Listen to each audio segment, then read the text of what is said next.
Morning.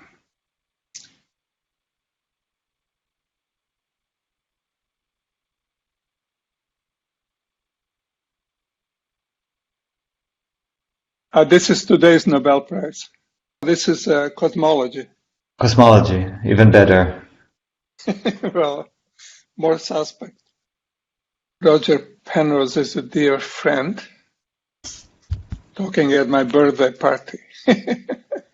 But we have more important stuff to do anyway.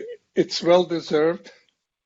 And part of it really goes to David Finkelstein, who was a Georgia Tech professor. There's a history of this, but he was the first to show that black holes have horizons. And Roger Penrose followed him and continued that work. They had a very fateful meeting when Roger Penrose was a good graduate student and David Finkelstein was a brilliant assistant professor. Finkelstein gave a talk at Oxford and Penrose came to it. No, actually, he gave a talk in London, but Penrose came down from Oxford too. He had a talk and then they had a long, important discussion. And what happened to two of them, they exchanged their research projects. And from then on, Penrose did gravity and Finkelstein did space-time code or quantum nature of space-time. This is a COVID-19 and we will all die sooner or later. Go ahead. Okay. So could you make an argument that there are no real, continuous quantities in the real world? Like, that everything is really a discrete, continuous function is a model of a really discrete process underneath. Or maybe vice versa, I don't know.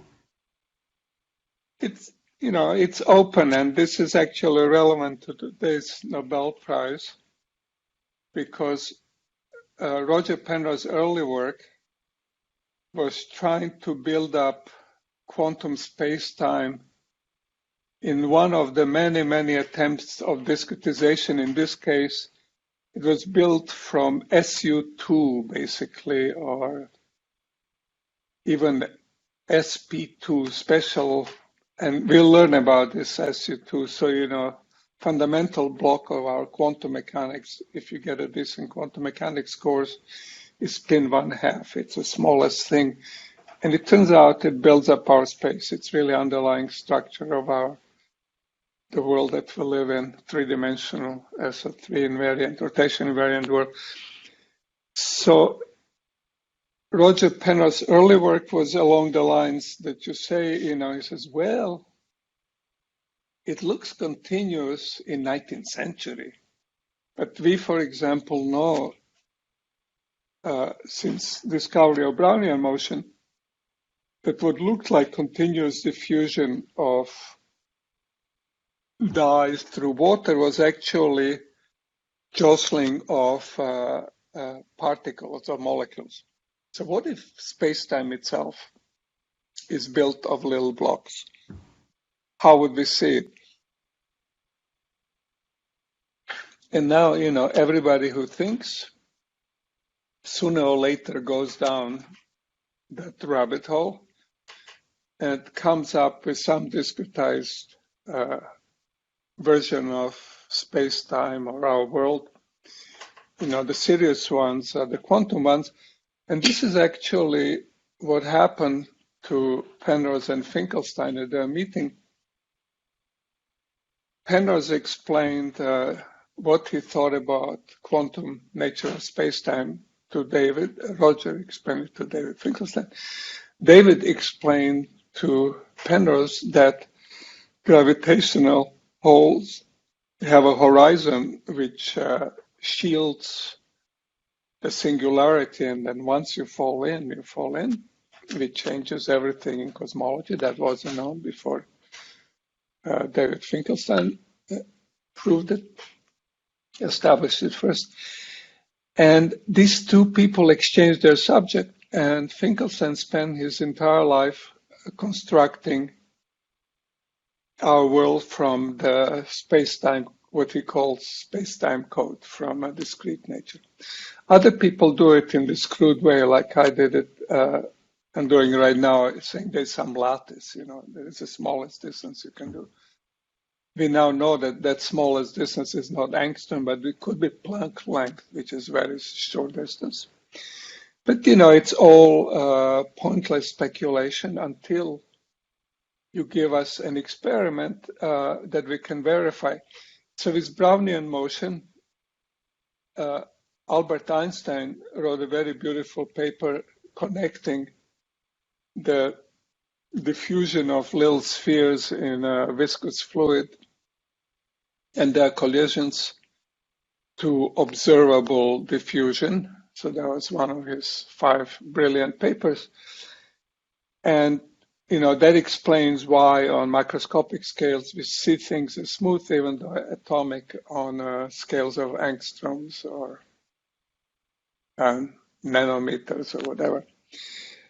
But we don't have any theory of discrete spacetime that makes a prediction that we can test until, everything is good enough. So assuming that we live in continuum is good enough, and for example, superstring theories are all built on the idea that there is a space-time coordinate system, and on top of this you have, which is smooth.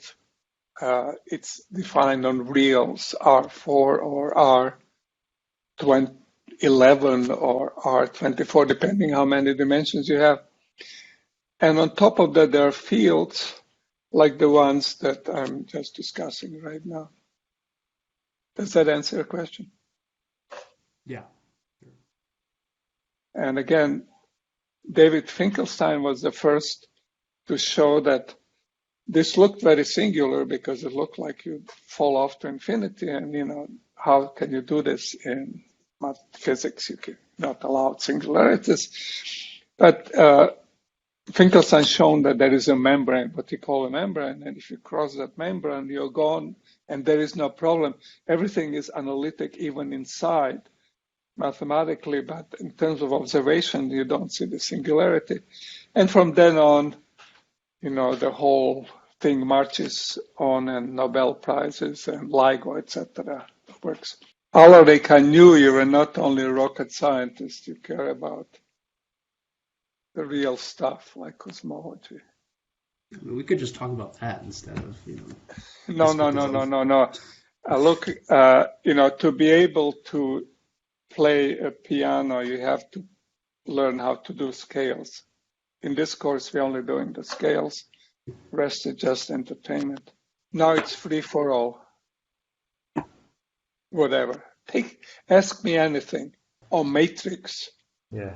What about the matrix? We know everything about the matrix. We live in the matrix. What's your problem?